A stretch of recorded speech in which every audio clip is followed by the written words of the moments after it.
non jeexalaguñu soxna laal la dañuy descendi foofu parce que négociation et contrat yi loolu moom beneen dossier la mais sànq maire gi nga ma wax ne ma di nga ma ko leeralal maire googu lu ko sabab parce que de l'autre côté soxna laal la bu ñu dégloo coalition Diomaye on a comme l'impression que ils nous ont exposé une histoire qui n'a rien à voir te ak moom DG Fadilou lim ñu nettali et ñooñu ñëw tey nekk autour de Diomaye tey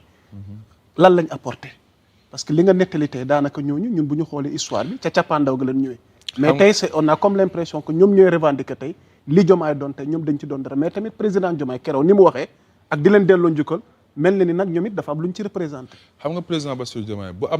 amee ay engagement yoo xamante ne moom jëloon na ko à titre individuel. moom mun na ko gérer à titre individuel.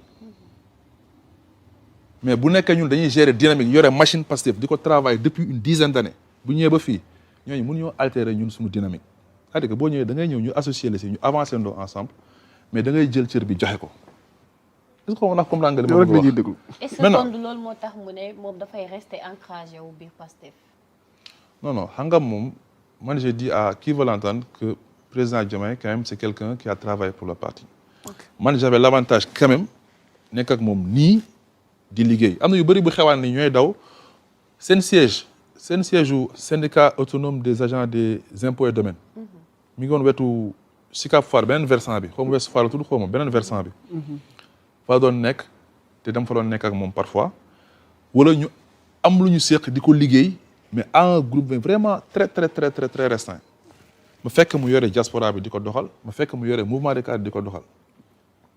ñu ñëpp nag ñu nekk si di liggéey am na benn jour maa ngi fàttaliku dafa taxaw ni war a def conférence de presse président Sonko ne ko non bu ko def Fadilou moo koy def président di wax ma ne ko non bàyyi ko moom mu def ko ma toog si wetam comme ça su ma amee lu mu koy glisser ma glisser ko comme information c'est-à-dire que ñun ñëpp dañu nekkoon ci benn dynamique di liggéey mais ki yoroon suñu kilifa du suñu chef ñun ñëpp entre guillemets ñu nekkoon ay rakam ay booyam di ko liggéeyal c'est Ousmane Sonko. maintenant suñu gisee ay nit autour du président Bassirou Diomaye ñun xam nañu état lu vaste la. tey man président de la République bu toogee ba saag ne ma Alpha Fadilou foo nekk ça va mu ne ma ñëwal palais wala ma toog si biir semaine bi mu bind ma message ne ma samedi damay recevoir il faut nga fekk ko week-end bi ma dem foofu toog damay xam ne lii mooy sama cër parce que moom tey dafa am benn station bu mu nekk. la dernière fois ñu toog on a discuté de tout sauf de la politique on a parlé technique on a parlé des dossiers CDC ak leneen pare jóg ku nekk dem. c'est pas plus gênant pourquoi parce que liñ ko tax ñu tabb ko ba mu nekk foofu noonu. moom mi ngi ci man liñ ma dénk te ma bokk kook ñëpp aussi maa ngi si moo taxoon ñu tase. boo gisee nag ay nit ñu si mel ni madame Mimi Touré ñu si mel ni keneen ak keneen.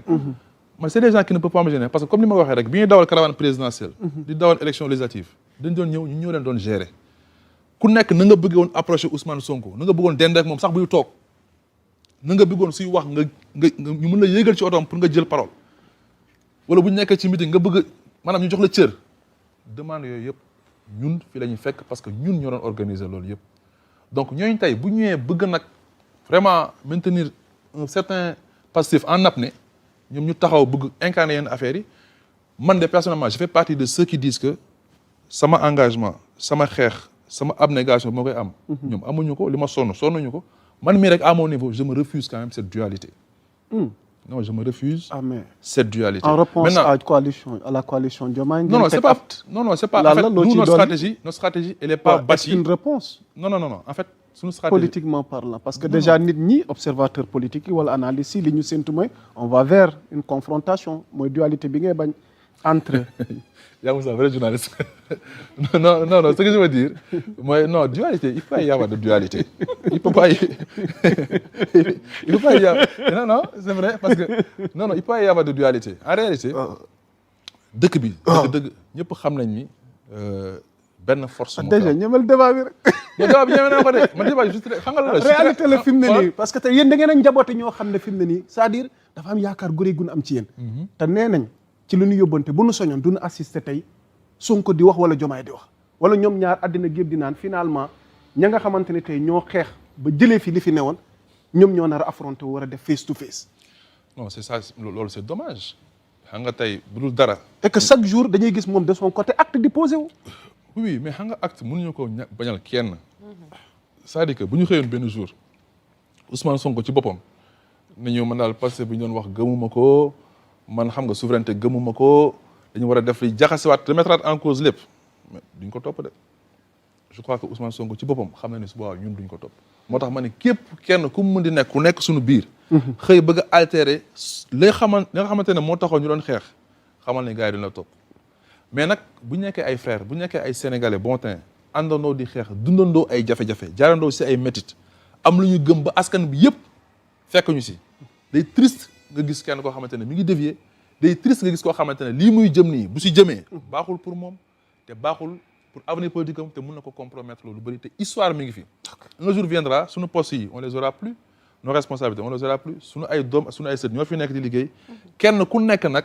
nekk sa tribunal conscience di xool à un moment donné yan acte nga posé woon yan décision nga jëloon moo tax il est toujours très difficile de voir yenn affaires yi xam di xew te ñun sax liñ ci xam dëgg-dëgg bu ko nit ci xamoon danañ xam ne méthode bi fu nga ko natt rek egg na foofu. Ah bon?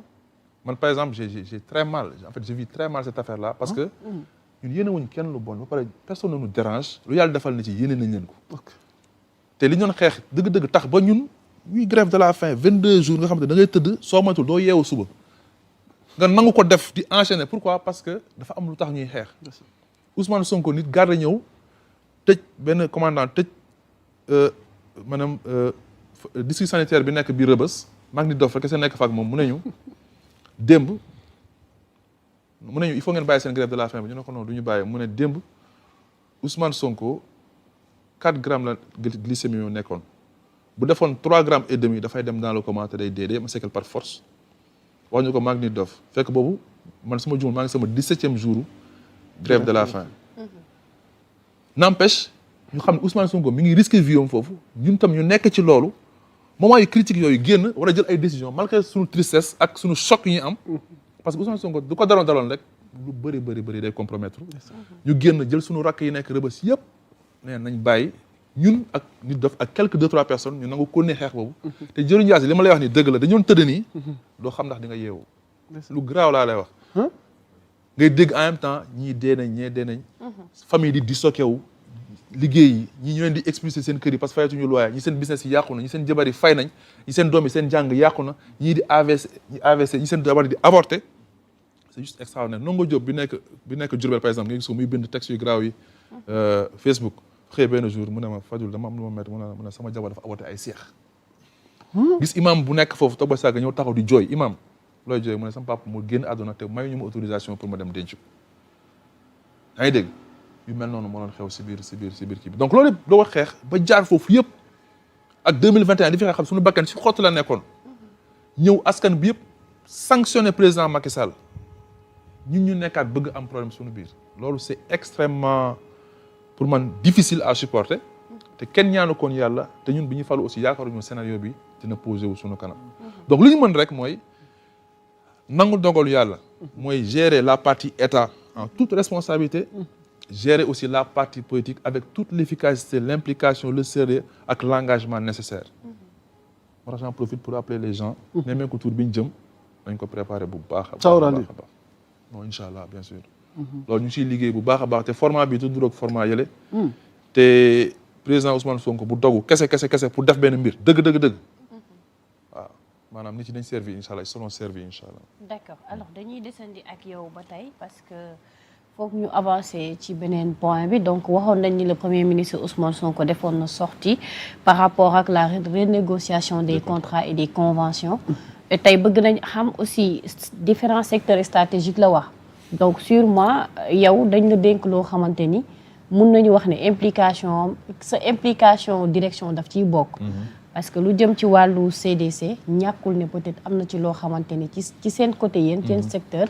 par rapport ak renégociation yi récupérer ngeen ko wala am na ci ci kaw loolu tamit bëgg nañ xam exactement fan la yëf yi toll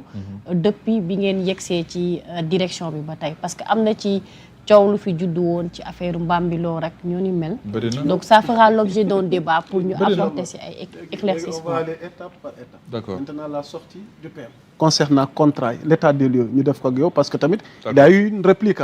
donc jàpp nañ ni lépp lu mu wax de l'autre côté moom voilà donc ay information la ça n'a rien à voir avec la réalité yow mi nekk au cœur nag nga xam li PM exposé nag ñu dikkaat ci mbir moom waaw déjà xam nga le premier ministre liggéeykat la dafa ñeme coono xam nga bi ñu nekkaan si parti bi man bokk na li ma gënoon impressionné mooy bu duggaan bureau bu toogee à part julli naan ataaya wala jug talal tànk yi doo ko gis mu déplacé wu dafa ñeme liggéey Ousmane Sonko naturellement dafa ñeme liggéey loolu yaakaar naa ñëpp xam nañu ko liggéey bi muy def primature c'est un travail très sérieux il a cherché des compétences yu am doole wër ko muy benn la deuxième chose lii du liggéey moom moo taxaw rek def traitement politique gu affaire bi non du moom moo jël rek document yi exploité ko non dañ jël ay experts yoo xamante ne seen xel dafa màcc ci domaine yu baree bare ñii ci marché public ñii ci finance ñii ci leneen ak leneen ñii ci ay mines et cetera ñoom ñoo liggéey en commission ba génne ay conclusions ba génne ay rapports seen rapport boobu nga boole ci ay préconisations yu nekk ci ay rapports